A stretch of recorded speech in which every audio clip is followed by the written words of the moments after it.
नमस्कार, स्वदेश न्यूज की खास पेशकश तीसरे चरण का दंगल में आप सभी का स्वागत है। मैं हूं भागीरथ साहू। यूपी में तीसरे चरण की वोटिंग जारी है। 59 सीटों पर 627 उम्मीदवार मैदान में हैं। 11 बजे तक 21.18% वोटिंग हो चुकी है। डिंपल अखिलेश ने सैफई में वोट डाला है। इटावा में बूथ एजेंट की हार्ट अटैक से मौत की खबर भी यहां पर सामने आ रही है।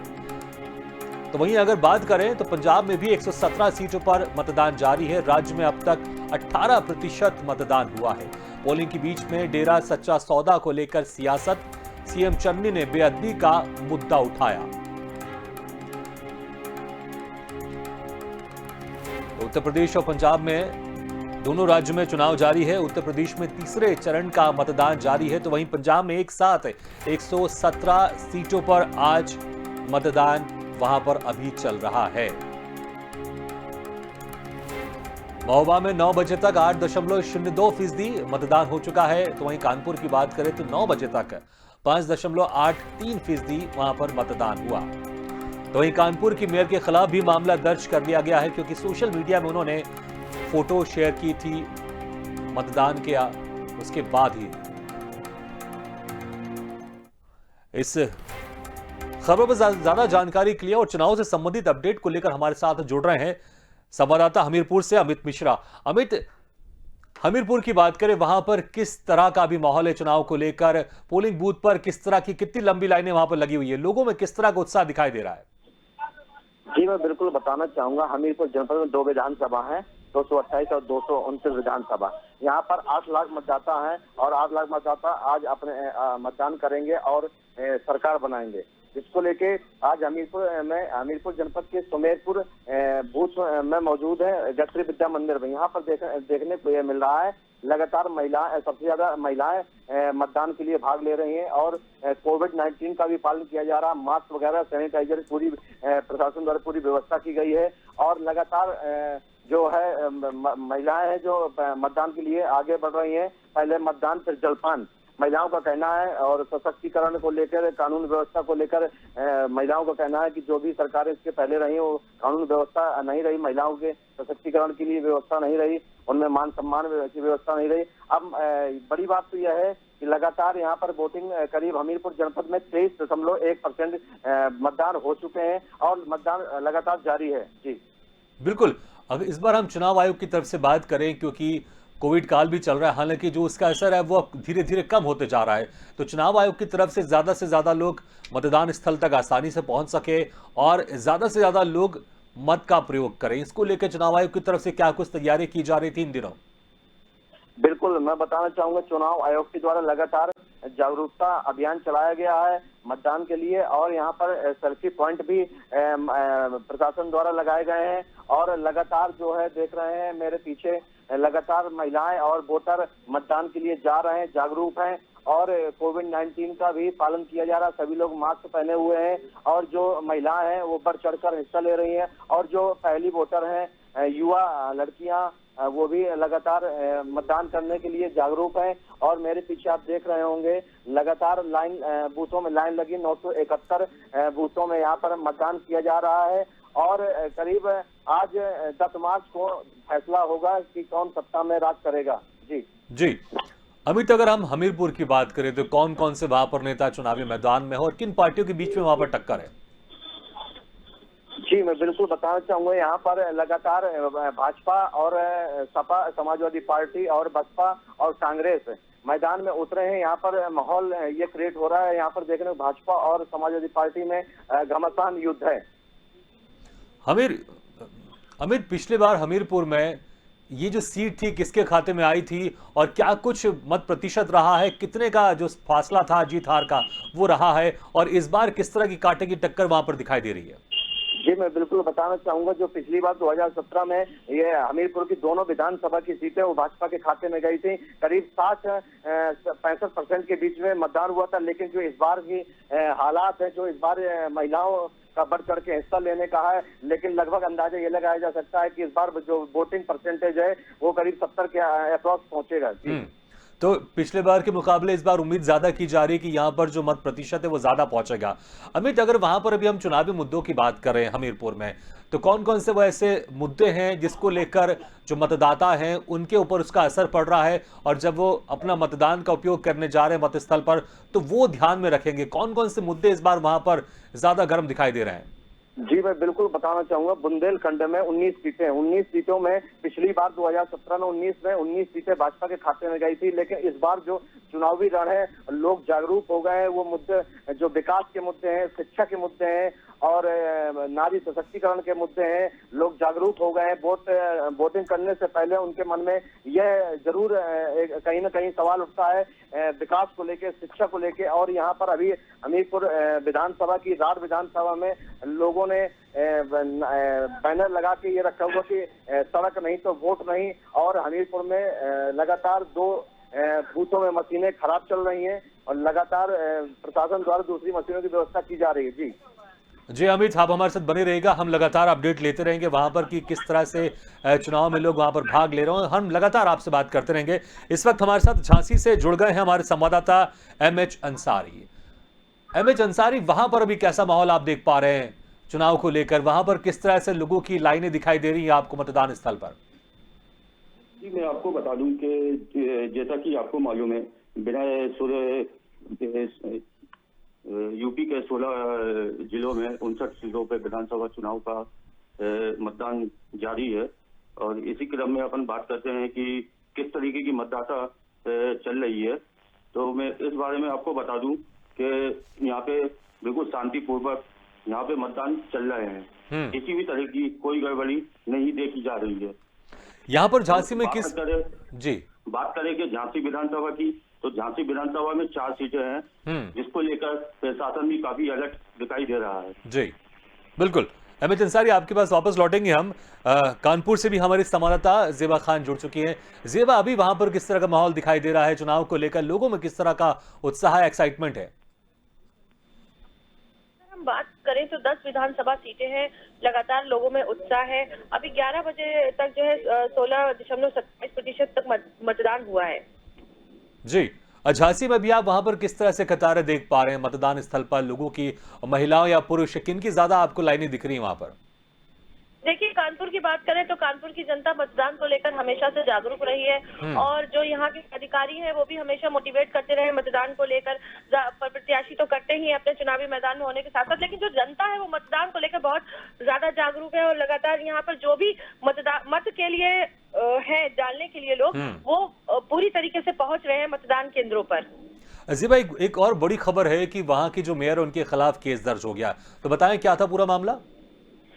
देखिए, जो मेयर है कानपुर की प्रमिला पांडे, उन्हीं ने निर्वाचन आयोग की गाइडलाइन का उल्लंघन करते हुए मतदान करते समय पहली बात तो वो मोबाइल अंदर ले गई, जो कि जाना प्रोहिबिटेड है, प्रतिबंधित है कि मोबाइल आप नहीं ले जा सकते। उसके बाद वो मोबाइल ले गई और वहां से खींच कर उन्होंने जो है अपने सोशल मीडिया अकाउंट पर फोटो अपलोड करी कमल में वोट करते हुए, जिसको लेकर मामला बना और निर्वाचन आयोग ने इसे संज्ञान में लिया है और उन पर संगीत धाराओं में मामला दर्ज कर लिया गया है।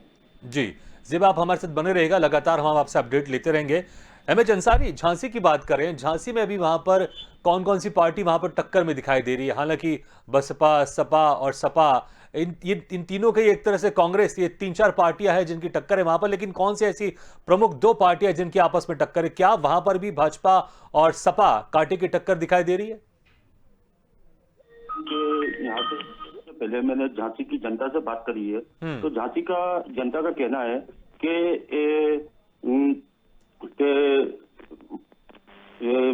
जो भी अभी भाजपा सरकार मौजूद है जो भी, तो उस पे यानी कोई वो नहीं है। मतलब कहने का ये है कि जो भी झांसी की जनता है, झांसी का जनता का ये कहना है कि इनको महंगाई को लेकर और बेरोजगारी को लेकर, बाकी महिला सुरक्षा जो है तो काफी अच्छी है और ये किसी भी तरह की कोई घटना बहुत ही कम देखने को मिल रही है। जी, लेकिन एमएच अंसारी, अगर हम देखें वहां पर कि कौन कौन सी पार्टी मैदान, बहुत सारी पार्टियां मैदान में है, लेकिन किनके बीच में कांटे की टक्कर है? कौन जीत सकता है? सपा, बसपा, भाजपा, किन किन पार्टियों के बीच में सीधा मुकाबला वहां पर आपको दिखाई दे रहा है? जी मैं आपको बता दूं कि ज्यादातर जनता के नजरिए से देखा जाए तो और प्लस मेरे नजरिए से देखा जाए तो जहाँ तक कि मैंने बात करी है झांसी की जनता से, तो उनका कहना यह है कि ज्यादातर समाजवादी पार्टी और भाजपा पार्टी में कांटे की टक्कर को देखने को मिल सकती है। जी बिल्कुल, तो दोनों पार्टियों के बीच में कांटे की टक्कर दिखाई दे रही है। हमारे साथ अमित मिश्रा भी बने हुए हैं हमीरपुर से। अमित मिश्रा, हम चर्चा जिस तरह से हम कर रहे थे कि वहां पर इस बार उम्मीद की जा रही है कि जो मतों का प्रतिशत है इस बार ज्यादा रह सकता है पहले के मुकाबले, वहां के मैं नेताओं की बात कर रहा था कि कौन कौन से नेता हैं जो चुनावी मैदान में है, जिनका भाग्य का फैसला आज ईवीएम में बंद होने जा रहा है। बताना चाहूंगा कि इस समय हमीरपुर जनपद में जो लोगों का कहना है जमावड़ा है, और लोगों का कहना है इस समय भाजपा और समाजवादी पार्टी में, दोनों विधानसभा में समाजवादी पार्टी और भाजपा में भारी टक्कर है। लोगों का मानना है चुनावी जो मुद्दे हैं लोग जागरूक हो गए हैं, और उनका जो महंगाई को लेकर है और यहाँ की जो सड़कें हैं उनको लेकर है, और यहाँ के जो कई विकास के मुद्दे हैं उनको लेकर जनता जागरूक हो गई है। और कहीं ना कहीं देखा जाएगा तो समाजवादी पार्टी और भाजपा में ही टक्कर है। जी, तो समाजवादी पार्टी और भाजपा में यहाँ पर टक्कर दिखाई दे रही है। हालांकि बसपा और कांग्रेस भी मैदान में, लेकिन जो सीधी टक्कर है वो समाजवादी पार्टी और भाजपा की अक्सर सीटों में दिखाई दे रही है। ज़ेबा, कानपुर में हम मुद्दों की बात करें, किस तरह के मुद्दे वहां पर हैं, लोगों के जहन में है कि उन मुद्दों के हिसाब से इस बार जनता वोट करने जा रही है? देखिए, कानपुर में जो जनता है वो विकास तो देख ही चुकी है बीजेपी की सरकार में, लेकिन अब जो उनके मुद्दे होंगे वो व्यापारी और साथ में महंगाई को लेकर है। वहां पर यही जी रखे अपनी बात, बोलें आप, कंप्लीट करें। कानपुर के जो मुद्दे हैं वो यही है, ज्यादातर लोगों से जो मैंने जनता में पोल किया है जाके, वो महंगाई से परेशान है।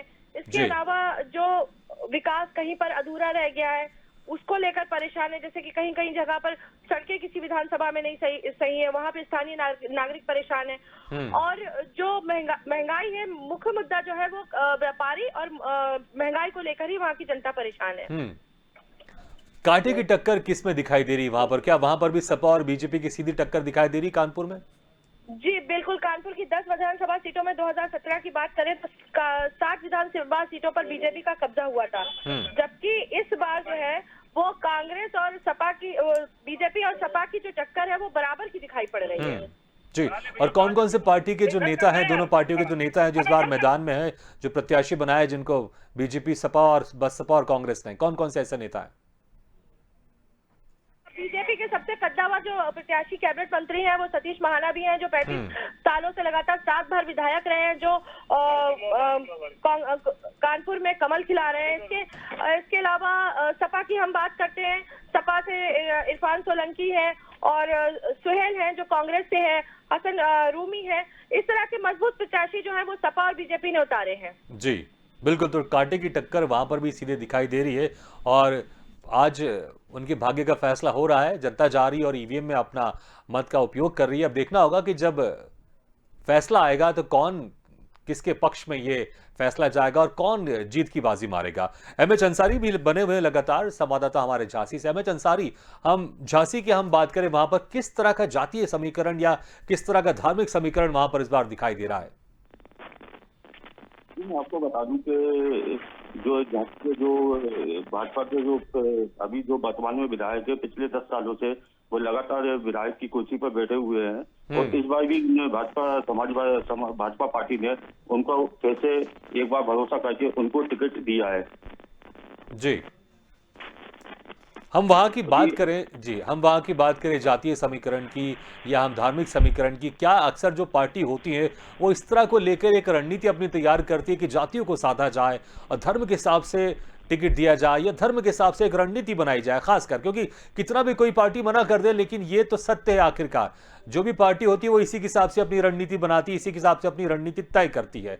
तो अगर हम झांसी की रणनीति की बात करें, हम जो प्रमुख पार्टियां जिनकी सीधी टक्कर दिखाई दे रही है बीजेपी और सपा के आपस में, किस तरह की इनकी रणनीति थी यहाँ पर इस बार? जी, मैं आपको बता दूं कि जो अभी झांसी की विधानसभा सीट है ये, तो इसमें लगातार हर समाज का प्रत्याशी खड़ा हुआ है, जैसे कि साहू समाज का, पंडित समाज का, और भी यानी इस तरीके की एमआईएम पार्टी के भी प्रत्याशी खड़े हुए हैं सादिक अली। तो इसमें जहाँ तक कि देखा जा रहा है यहाँ पे वोट डिवाइड हो चुके हैं। इस तरीके के प्रत्याशी खड़े हुए हैं। जी, चलिए तो फिर सभी जातों के हिसाब से वहां पर साधने की कोशिश की जा रही है। हमीरपुर से भी ये लगातार हमारे साथ बने हुए हैं अमित मिश्रा। अमित, वहां की अगर हम बात करें, जातीय समीकरण की बात करें या धार्मिक समीकरण की बात करें, किस तरह का समीकरण वहां पर दिखाई देता है हमीरपुर में, जिसको लेकर पार्टियों ने अपनी रणनीति बनाई होगी चुनाव प्रचार प्रसार को लेकर? और क्योंकि छोटे छोटे दलों में भी अक्सर पार्टी प्रचार प्रसार करती है और अंदर खाने भले सामने मीडिया में कितना भी बोल दे कि हम सिर्फ विकास के नाम पर वोट मांग रहे हैं, लेकिन अंदर खाने सारी पार्टियां इसी की जुगत में रहती है कि कैसे हम जाति को साधें, कैसे हम धर्म के आधार पर जाएं, अपने प्रतिनिधि को खड़ा करें और उनके द्वारा हम वहां पर ये जो धर्म का, जो किसी एक पर्टिकुलर धर्म का वोट है या पर्टिकुलर जात का वोट है, ये हमारे पाले में लेकर आए। तो आप किस तरह का वहां पर इस बार जातीय समीकरण देख रहे हैं, धार्मिक समीकरण देख रहे हैं हमीरपुर में? जी मैं बिल्कुल बताना चाहूंगा, हमीरपुर जनपद में 2 विधानसभा 228 और 229। मैं सदर विधानसभा 228 की बात करता हूं, जहां पर समाजवादी पार्टी ने राम प्रकाश प्रजापति को मैदान पर उतारा है। और वहीं पर यहाँ पर चूंकि हमीरपुर सदर में सबसे ज्यादा प्रजापति है वोटर, और वहीं पर भारतीय जनता पार्टी ने जो पूर्व समाजवादी पार्टी के नेता है वो भाजपा में शामिल कर उन्होंने भी मनोज प्रजापति को अपना प्रत्याशी मैदान पर उतारा है। वहीं कांग्रेस ने निषाद पार्टी से रामपुर निषाद को मैदान पर उतारा और कांग्रेस ने अशोक चंदेल जो पूर्व में कई बार विधायक रह चुके, सांसद रह चुके, उनकी वो इस समय जेल पर है, उनकी पत्नी को कांग्रेस ने टिकट उतारा, राजकुमारी चंदेल को मैदान पे उतारा है। लेकिन यहाँ पर जो सदर विधानसभा है वहाँ पर जो वोटीय समीकरण है देखा जाए, जातीय समीकरण देखा जाए, वो निषाद सबसे ज्यादा समीकरण जातीय जो वोटर है निषाद और प्रजापति है। तो अब देखना यह होगा कि जो पार्टियां हैं उन्होंने अपने अपने प्रत्याशी मैदान पर उतारा है, लेकिन हमीरपुर सदर विधानसभा की मैं बात करूं तो वहीं सबसे ज्यादा निषाद वोटर और प्रजापति वोटर है। लेकिन दोनों ही प्रजापति मैदान पे उतरे हैं, समाजवादी पार्टी के राम प्रकाश प्रजापति और भाजपा से डॉक्टर मनोज प्रजापति, जो कि त्रिकोणीय समीकरण बन रहा है। यहाँ पर अशोक चंदेल जो है पूर्व में विधायक सांसद रह चुके, उनकी पत्नी को कांग्रेस ने वोट दिया है। लेकिन अब देखना यह होगा कि यहाँ पर जो वोटर प्रजापति और निषाद वोटर है वो जिसकी तरफ रुख कर जाएंगे उसी का यहाँ से हमीरपुर विधानसभा से तिलक किया जाएगा। और मैं बात करूँ हमीरपुर की 229 विधानसभा राज से, वहाँ पर बहुमूल्य राजपूत बहुमूल्य क्षेत्र है और मनीषा अनुरागी जो भाजपा की पूर्व विधायक है उनको टिकट मिला है मनीषा अनुरागी को। और समाजवादी पार्टी ने एक नया कैंडिडेट उतारा चंद्रवती वर्मा को, जो कि उन्होंने अपनी शादी राजपूत से करी है। अब देखना यह होगा कि जिस राजपूत जो वोटर है वो जिसकी तरफ रुख कर जाएगा और वहीं पर उसकी जीत तय हो जाएगी। उन्होंने आज वोट में चोट करी है लेकिन देखा जाए कि हमीरपुर की दोनों विधानसभा में समाजवादी पार्टी और भाजपा में टक्कर दिख रही है। जी बिल्कुल अमित, तो वहां पर पार्टियों ने जातीय समीकरण साधने की कोशिश की है, क्योंकि जैसे मैंने पहले भी कहा है कि पार्टी कितने भी मीडिया के सामने बात कर ले कि हम विकास के नाम पर वोट मांगते हैं, लेकिन अंदर खाने सब इसी जातीय समीकरण को बिठाने में लगे रहते हैं। अमित बने रहिएगा आप, आगे भी हम आपसे अपडेट लेते रहेंगे। और इस वक्त हमारे साथ जुड़ गए हैं मैनपुरी से संवाददाता कौशल मिश्रा। कौशल, वहां पर अभी आप किस तरह का नजारा देख पा रहे हैं, क्योंकि जो मैनपुरी की जो करहल सीट है बड़ी हॉट सीट है, अखिलेश यादव यहां से मैदान पे खड़े हैं चुनावी मैदान में। जी बिल्कुल, अखिलेश जी यहाँ से चुनाव मैदान में खड़े हुए हैं और मतदाता काफी भारी संख्या में मतदान करने के लिए घर से निकल रहा है, बाहर आ रहा है। सुबह से ही मतदान प्रक्रिया काफी चल रही है। 11 बजे तक के आंकड़ों की यदि बात की जाए तो लगभग 20% से अधिक जनपद मैनपुरी की चारों विधानसभाओं पर वोटिंग हो चुकी है। जागरूक है मतदाता, घर से निकल रहा है। एक जगह खबर भी आई थी थोड़ा लड़ाई को लेकर बरावली में सदर सीट पर, हालांकि उसको पुलिस प्रशासन ने दोनों आरोपियों को अपने कब्जे में ले लिया, गिरफ्तार भी कर लिया है। माहौल ठीक है फिलहाल, चुनाव शांति ढंग से संपन्न हो रहा है यहाँ पर। और पर्टिकुलर अगर हम करहल सीट की बात करें जहां से सपा सुप्रीमो अखिलेश यादव मैदान में है, वहां पर किस तरह का माहौल आप देख पा रहे हैं? वहां पर किस तरह की लाइनें हैं मतदान स्थल को लेकर? जी मैं इस वक्त करहल में ही मौजूद हूँ, करहल विधानसभा में, और काफी संख्या में मतदाता यहाँ पर वोट करने के लिए जा रहा है।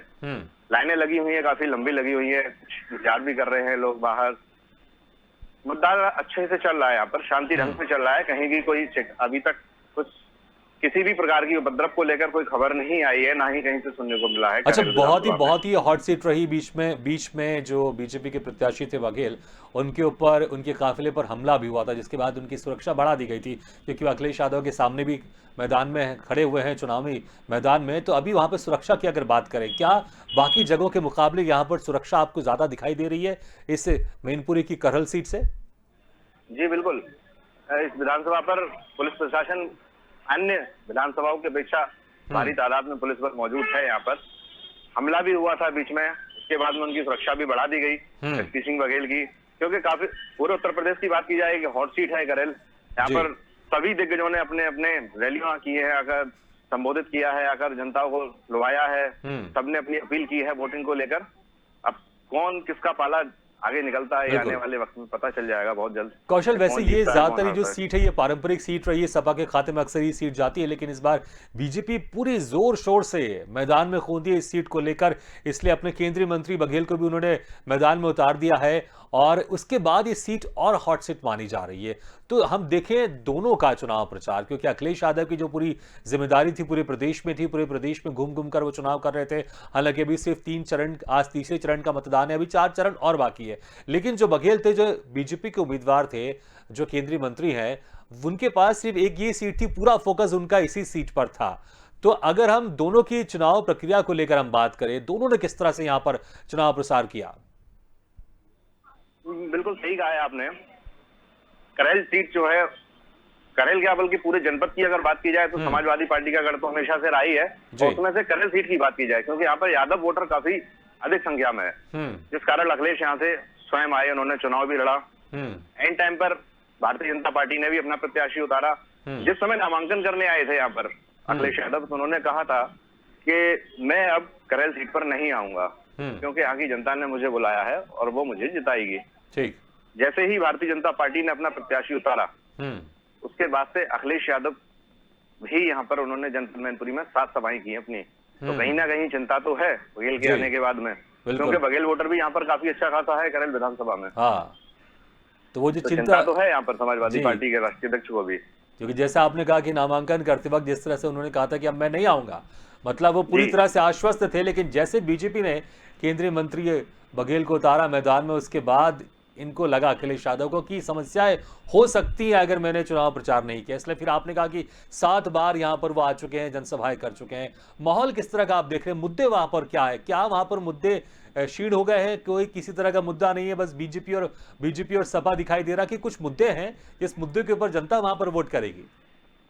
मुद्दे पहले थे, विकास को लेकर थे, गाय को लेकर थे, अगर मुद्दों की बात की जाए, लेकिन लास्ट मोमेंट पे चुनाव से चंद दिनों पहले मुद्दे सारे खत्म हो गए हैं। अब सिर्फ भारतीय जनता पार्टी और समाजवादी पार्टी 2 पार्टियां हैं, उसमें फाइट में है, तीसरा कोई दिख नहीं रहा है मैदान में जी। तो अब इस वक्त तो मुद्दे खत्म हो गए हैं। दूसरा सबसे दिलचस्प ये है कि एसपी सिंह बघेल का प्रत्याशी घोषित होने के बाद में समाजवादी पार्टी के लिए उन सभी लोगों ने वोट मांगे हैं जिन्होंने आज तक कभी वोट नहीं मांगे थे। जैसे सांसद धर्मेंद्र यादव के पिताजी को ले लीजिए आप, चाहे मुलायम सिंह के भाई को ले लीजिए आप, ये वो लोग हैं जिन्होंने कभी वोट नहीं मांगे। चाहे चाचा शिवपाल रहे हों, उन्होंने करेल में जाकर अखिलेश यादव के लिए वोट मांगे हैं घर घर जाकर के।